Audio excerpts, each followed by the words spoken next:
Shut up! Doesn't matter anymore. Tetsuo!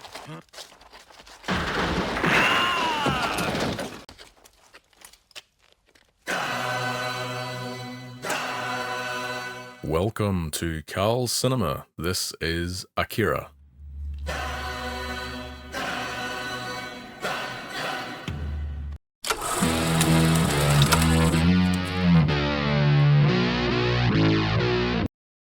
Over 3 decades after its release, why is Akira still so popular with Japanese and Western audiences alike? In this video, we'll take a look at just why that is and give it a score. When there's talk of iconic anime films, Akira is almost always guaranteed to be included in the discussion, and with good reason.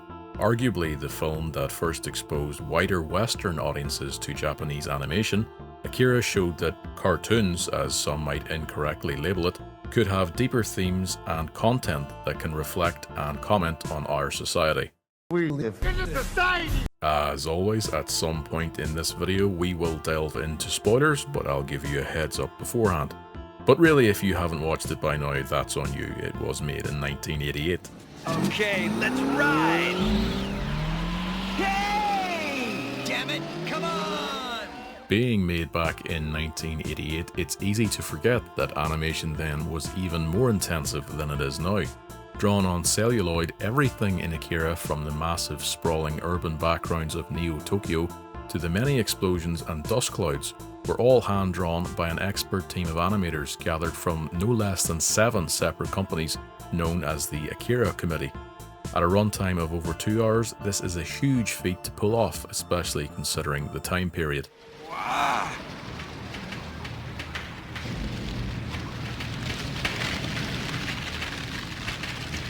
In fact, the staggering look of Neo-Tokyo itself, from its cyberpunk architecture and hologram advertisements to its dystopian battlegrounds, has been cited as an inspiration for many films and TV series, from Blade Runner to The Creator.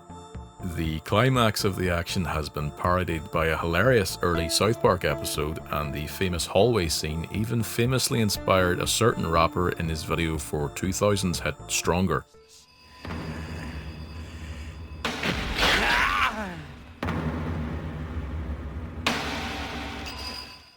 The anime itself is an adaptation of a much less condensed manga, and there are too many changes to both the plot and characters to get into in this video, but it's safe to say the version of the biker gang that we get in the film is actually toned down a lot compared to the source material, while it keeps its central struggle between friends that are almost more like brothers, Kaneda and Tetsuo. The manga even continues on after the film's initial release, so we'll focus solely on the film. And right here is as good a time as any to give a spoiler warning, so if you'd like to skip ahead to the score, go right ahead. Keep at it. Thank you, Colonel. It shouldn't take us long to find out if we're on the track. At the very beginning of the story is the mysterious but pivotal character of Akira, a young boy whose monumental power has given way to disaster and in turn become a doomsday-like god to the people of Neo-Tokyo. There can be many interpretations of what Akira as a being actually means, from the power of the nuclear bomb, which he is initially mistaken for, to the reckless search of power that mankind naturally strives for, and the cycles of violence that it produces. Behind Tetsuo and Kaneda's fantastical battles, the very real-world scenes of riots, police brutality, bureaucracy and corruption play out in their dystopian world. It's this in part that makes Akira as relevant today as it was back in 1988. We haven't come on much since then.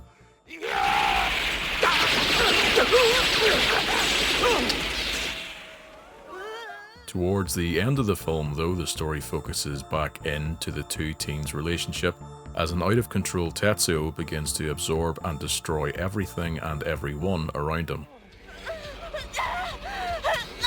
My body won't listen!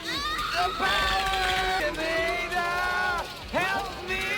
Much like the climax of Neon Genesis Evangelion and Devilman Crybaby that would come after it, Akira's ending is given heart and tragedy by examining the smaller relationships that are broken by monumentous, potentially world-ending events. In what can be seen as Tetsuo finally resolving his feelings of inferiority to Kaneda before being removed from this dimension by the all-powerful Akira, we are drawn into the psyche of a scared teenage boy who fears his own death after being corrupted by immense power that he wasn't ready to wield.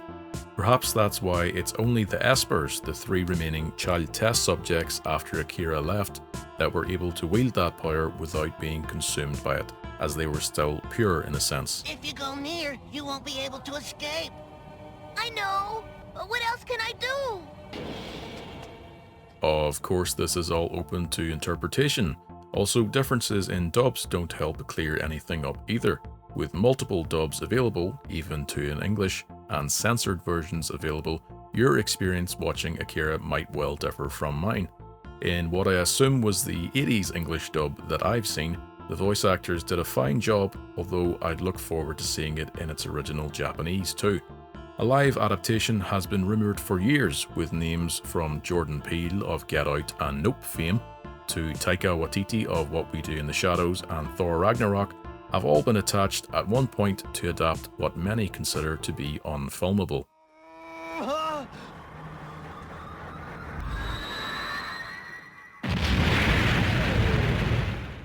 So, what's the verdict on Akira? All things considered, from its immense box office success worldwide to its cultural significance, Akira is undoubtedly as important today as it was back in the late 80s. With its bleak tale of a dystopian disaster, it might not be for everyone, and even with its 2-hour runtime, it can feel in places like a lot has been left out of its plot. But for the sheer beauty of its intricate animation and epic action, Akira has to be scored as an 8.6 out of 10. Thank you. What? So, what did you think of Akira? Is it your favourite anime, or do you prefer some Studio Ghibli or Toei films instead? Would you welcome a live-action Akira, or do you think Hollywood should leave the classic alone? You can let me know in the comments, and be sure to like and subscribe, and come back again to Cal Cinema.